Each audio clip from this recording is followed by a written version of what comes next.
everybody. Welcome back to our semi-monthly video entitled Senior Moments with Donna.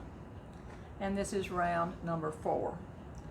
I hope you are enjoying our series of uplifting information during these trying times. Our thought for this week is going to be on the subject of joy. Joy is the subject, and sometimes it's hard to be joyful when almost everything in our lives seems to be topsy-turvy.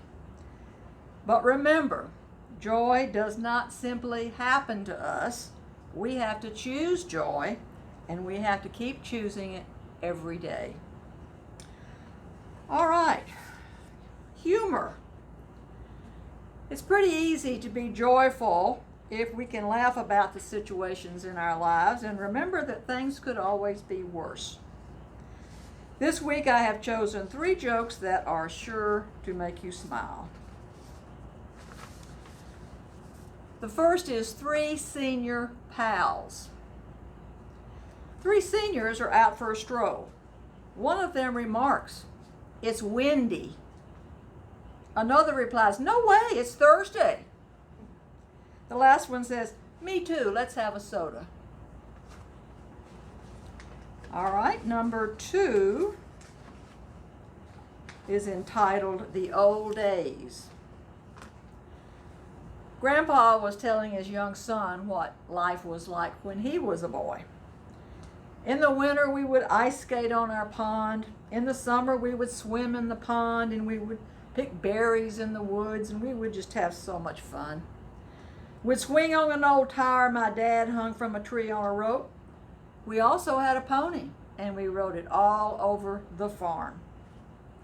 The little boy was amazed, and he sat silently for a minute. Finally, he said, "Granddad, I sure wish I'd met you a long time ago." Number 3, hearing better. An elderly man was having hearing problems and went to see a specialist. The doctor fitted him with some hearing aids that brought his hearing back to full strength. After a few weeks, the man came back to make sure the new equipment was working properly, which it was. The hearing specialist said, "It all seems perfect. Your family should be delighted that you can hear everything." "Oh no," the man responded. "I haven't told any of them. I just sit quietly back and listen to them. I changed my will 4 times. Okay, next is our segment on where did that come from? Once again, we have some examples of popular expressions or words that have been in use for years and years, the origins of which are unique in every way. Today we will deal with 2 of these. It will cost you an arm and a leg, and sleep tight. Okay, back in the days of George Washington, there were no cameras. One's image was either sculpted or painted. Some paintings of George Washington showed him standing behind a desk with one arm behind him, like so, while others showed both legs and both arms. Prices were charged by painters, and they were not based on how many people were to be painted, but how many limbs were to be painted. And of course, arms and legs are limbs. Therefore, painting them would cost the buyer more. Hence the expression, "It will cost you an arm and a leg." All right, what about the expression "sleep tight"? Years ago, beds were made with a wooden frame. Ropes were tied across the frame in a crisscross pattern. A straw mattress was then put on top of the ropes. Over time, the ropes stretched, causing the bed to sag. The owner would then tighten the ropes to get a better night's sleep. Thus the term "sleep tight."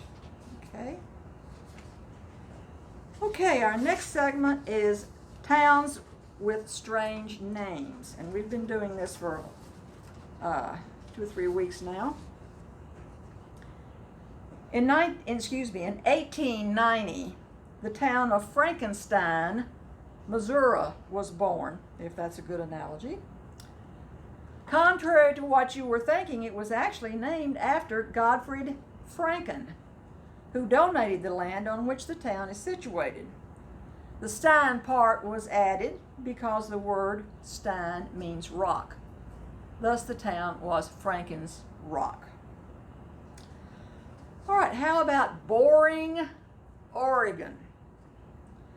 Again, contrary to your thoughts, this town was named for a Civil War veteran, William Harrison Boring, who donated the land for its first schoolhouse and lent his name to the local hotel and Grange chapter, among other things.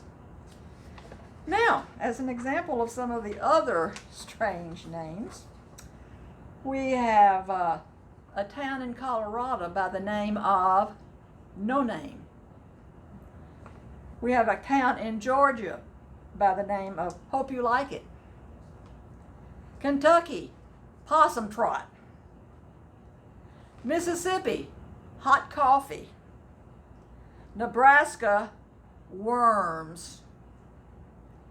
New Hampshire, No One.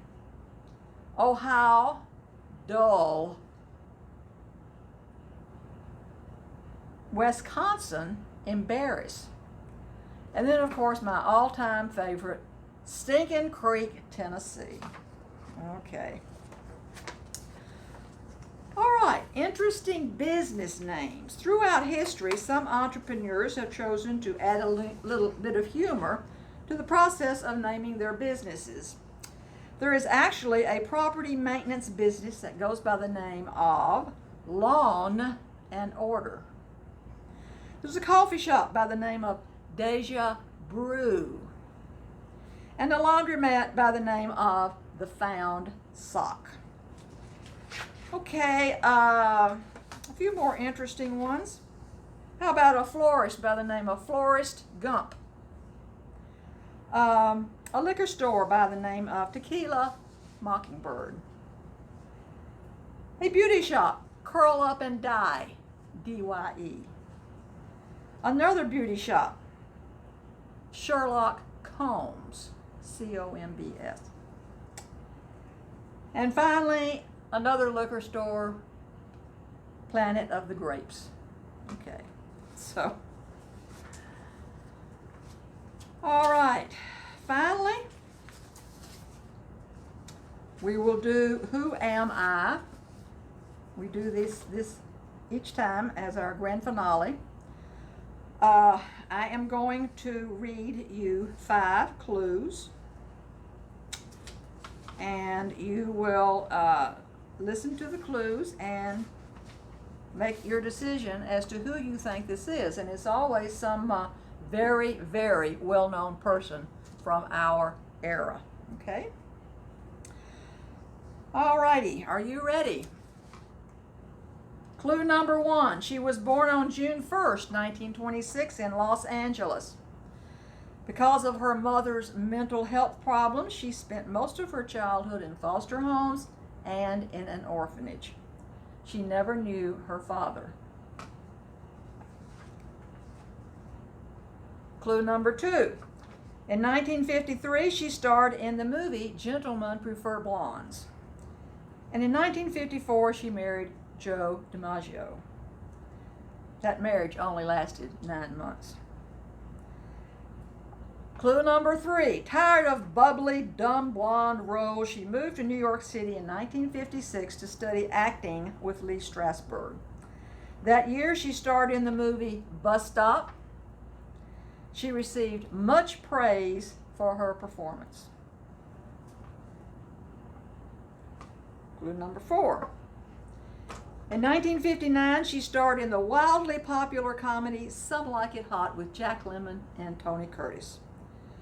During her short career, her films grossed over $200 million.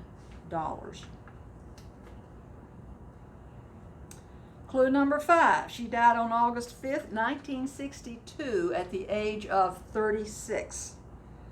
The cause of death was ruled officially as a drug overdose, although many thought she had been murdered. Who am I? Marilyn Monroe. Marilyn Monroe. Okay, in conclusion, I hope that I have brought a little joy into your lives. Until next time, be joyful and keep smiling. Thank you so much.